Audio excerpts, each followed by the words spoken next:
Middle Way. Nagarjuna's Mulamadhyamakarika.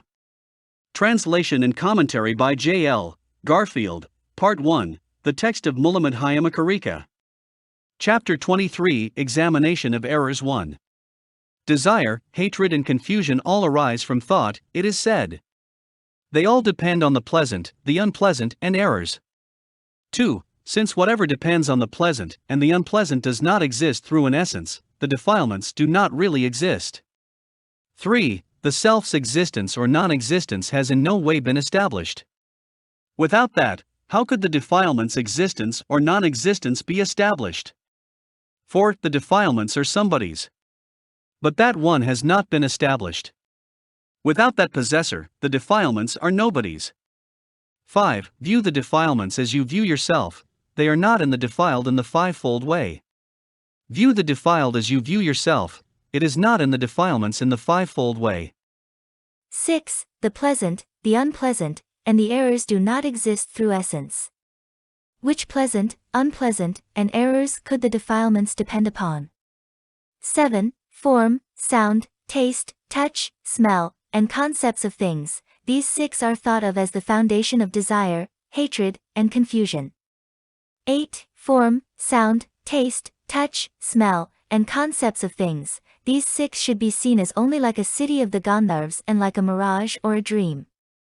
9. How could the pleasant and unpleasant arise in those that are like an illusory person and like a reflection? 10. We say that the unpleasant is dependent upon the pleasant, since without depending on the pleasant there is none. It follows that the pleasant is not tenable. 11. We say that the pleasant is dependent upon the unpleasant. Without the unpleasant there wouldn't be any. It follows that the unpleasant is not tenable. 12. Where there is no pleasant, how can there be desire? Where there is no unpleasant, how can there be anger?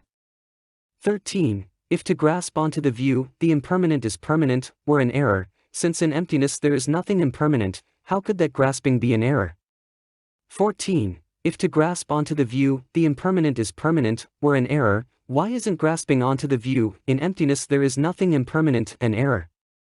15. That by means of which there is grasping, and the grasper, and all that is grasped, all are being relieved, it follows that there is no grasping.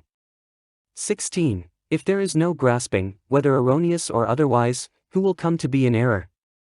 Who will have no error? 17. Error does not develop in one who is in error. Error does not develop in one who is not in error. 18. Error does not develop in one in whom error is arising. In whom does error develop? Examine this on your own. 19. If error is not arisen, how could it come to exist? If error has not arisen, how could one be in error?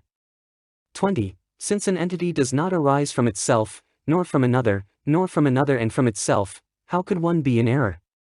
21. If the self and the pure, the permanent and the blissful existed, the self, the pure, the permanent, and the blissful would not be deceptive. 22. If the self and the pure, the permanent and the blissful did not exist, the non-self, the impure, the permanent, and suffering would not exist. 23. Thus, through the cessation of error ignorance ceases. When ignorance ceases the compounded phenomena, etc., cease. 24. If someone's defilements existed through his essence, how could they be relinquished? Who could relinquish the existent? 25. If someone's defilements did not exist through his essence, how could they be relinquished? Who could relinquish the non-existent?